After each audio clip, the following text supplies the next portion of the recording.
Welcome to this quick review of the Standard for Program Management 5th edition. This is going to be a very speedy run-through of the content, but if you need a much longer breakdown, you can go to tinyurl.com/elitepgm and sign up for my course on program management according to the 5th edition. This edition has gone through a huge change in that there are now program management principles, and those are the principles that I aim to cover. I first of all went into the PGM book back in 2012 when I took my OPM 3 exam, and this exam was like a three-headed beast. It had program management, portfolio management, and project management. It's a very rigorous test. That's when I first of all started studying this standard. It has gone through a lot of changes, but let me give you the top of the waves of this standard. The standard outlines what it is meant to achieve and the core definitions of program management, the initiation of programs, the organizational impact of programs, as well as details on the program manager's roles, program sponsors, and other core definitions.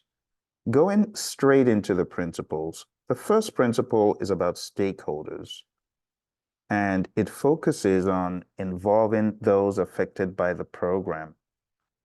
The next is benefits realization. The next is synergy, followed by the concept of team of teams, embracing change, leadership, risk management, and governance. Let's unpack these very quickly. Going straight into stakeholders. The principle simply states engage stakeholders proactively to ensure that stakeholder expectations, program benefits, and organizational strategy are all in harmony with one another, and the expected business value of the program is achieved. It's important that the program manager engages stakeholders based on their influence and their interest towards the program. The program manager should be exploiting benefits gained through synergies and mitigating disruptions caused by stakeholder conflicts. In other words, the program manager is a leader, understanding the dynamics in the program, monitoring and acting upon stakeholder feedback within the context of the program's life cycle and goals. The second principle is about benefit realization, and it simply states guide those engaged in the program management to focus on generating value for the organization by aligning program outcomes with organizational strategy. This includes aligning program benefits with organizational strategy, prioritizing this over the outcome of individual components, ensuring that benefits are realized, agreeing on planned benefits, balancing risks to support benefits realization, enabling governance structures to provide adequate resources for benefits realization, and transitioning program outputs to ongoing operations. Next, we have synergy. This simply states the continual evaluation and navigation of component complexities and dependencies for optimization across the program, creating more than what was possible by its individual components. This involves using structured or agile approaches that blend project and program management, driving changes to optimize the whole program, fostering the right conditions and culture for projects and programs to be synergistic, continuously evaluating and navigating component complexities for program optimization, and aligning program components with the program management plan. And when you take a look at a very high level, before we go any further at these program management principles, what you're going to notice is these are very leadership oriented. These principles are more about strategy than about process. When you take a look, stakeholders, that's leadership. Benefits realization, this is more of an oversight function. Synergy, definitely more of a mastermind of a leader, understanding how things should be synergized, has less to do with process. Team of teams, you could say partly process, Embracing change, again, is a leadership thing. It's a mentality thing. Risk management, leadership, obviously, leadership is what it is. Risk management has some tactical elements. Governance is definitely more at that leadership mindset level. So as you go through these, do observe that a lot of them are leadership oriented. Team of teams, this simply states characterization of an integrated team structure that creates a network relationship across products and processes. It's knowing how to use team structures to leverage a network of relationships. We often hear Scrum of Scrums in the world of Agile. Well, think about this as a program being a team of teams. Moving on to number 5, change. Manage program change to improve effectiveness and efficiency of benefit realization, delivery, and sustainment during the program lifecycle and its transition to an organization's operation. When you're managing program change, you have to manage it from, again, a humanistic perspective before bringing in the process-oriented pieces. The PMI has their FEPIMS model, and the final variable in the FEPIMS model, FPIMS, is sustainment. You got to sustain that change. And that's what this is all about, beyond just planning for the change. Number 6 is leadership. Inspire, unite, and lead the program team to align the program vision with the team's efforts and delivery throughout the program lifecycle to realize the desired benefits, value, and outcome. When you boil it down, the program manager should understand the meaning of empathy and show empathy for all perspectives in the program, create a climate of trust and consistency, facilitating negotiations, ensuring consistency in support and coordination, empowering team members with autonomy within governance limits, and coaching and mentoring. A lot of coaching and mentoring has to be done by the program manager. The program manager should be in the right mental state to do all of this, and adapting leadership styles as necessary. Getting into risk management at this level of the program, you got to proactively manage program risks throughout the life cycle to achieve benefits that are aligned with strategic objectives and build risk response plans across the different program components. Here, you're not just thinking about risk from a negative standpoint, you're also thinking about positive as well. So align thresholds within the organization's risk appetite, identify and evaluate risks, use the concept of benchmarking, and manage dependencies to address risks related to business viability. The final principle in this new world is governance, program governance, and this ensures the program is managed appropriately.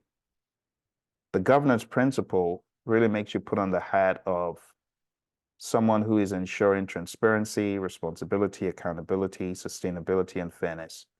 A lot of this has to do with ethics as well.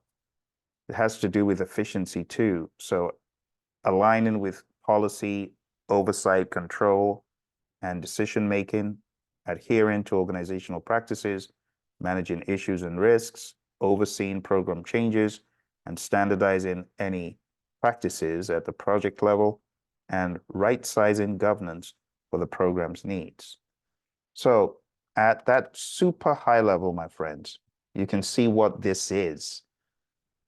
Having this idea of the principles is going to help you understand what program management is all about. Okay. Now, going beyond here, the program management standard, the 5th edition, it has these domains.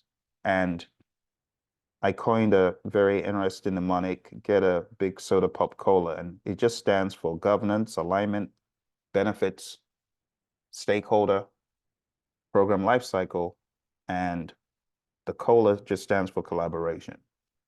So governance is a framework for the program. Authority. What rights do I have? What decision-making authority do I have? alignment, aligning the program with the organization's strategic objectives. Benefits, we talk about value being the net quantifiable benefits. So there has to be something of benefit. We got to manage the benefits. Stakeholders got to manage that engagement. And the POP stands for program lifecycle. You got to manage the life cycle of the program. We break that down into three, which I'll cover very shortly. And last but not least, the COLA, that's the collaboration. Collaboration is what fuels everything. All right. Now, going into the program lifecycle at a super high level, we have three pieces of the program lifecycle, and we have program definition, program delivery, and program closure at that high level, right? So I want you to strip out the program and just remember, don't do Coke. It's a mnemonic, DDC, don't do Coke. So definition, delivery, closure. That's how you need to remember this cycle of life. And all these three components, we're going to integrate them. That's the general idea. So we have the program lifecycle phases, and we have the bigger picture of the domains, and then we have a wrapper of the principles around this. Okay. Going into a sub-level, we can begin talking about how everything is interwoven, the structure. It's all supportive of each other. You don't have governance without alignment. You don't have alignment without thinking benefits, and you don't have benefits without thinking of the stakeholders who will realize those benefits or enjoy those benefits. And all in all, we have the life cycle management of the program. All of this is cocooned together, and the PMI give us this idea of how the domains interweave. The domains are not sequential. There's a whole lot of overlap, as you can see here. All right, so the idea is that in order to get a successful outcome from your program, there has to be collaboration. And that's typically what you see on any program. That's what the program manager does. Program manager should be involved in collaborating, in driving, in leading, in being a servant leader, in removing obstacles. That's the general idea. Okay. If you're a program manager and you're looking for training, coaching, mentoring, and help, you can always go on down to Praizion.com, or you could go to pmanonymous.com and see what options I have available for coaching program managers who might have a position that they feel they need coaching. In fact, there's no program management position that you don't need coaching on. If you don't have a coach, well, go to pmanonymous.com and start getting some coaching. It is going to help you. Okay. On top of this, you got to remember that the program manager does many other things. So we could define those as program activities, and program activities are things like the integration of the program, managing change, communications, the financial management of the program, understanding the funding sources for the program and how all that works, information management, procurement management, quality, resource, risk, schedule, scope, usual suspects that you might have heard of in other worlds. This is what the program manager should be involved in doing. But again, the program manager, based on my experience as a program manager, needs to be a more leadership mastermind, understanding how everything is interwoven. Okay. Today, my friends, the summary of what we talked about is the program management principles. And then we talked about the domains and how they're all interwoven.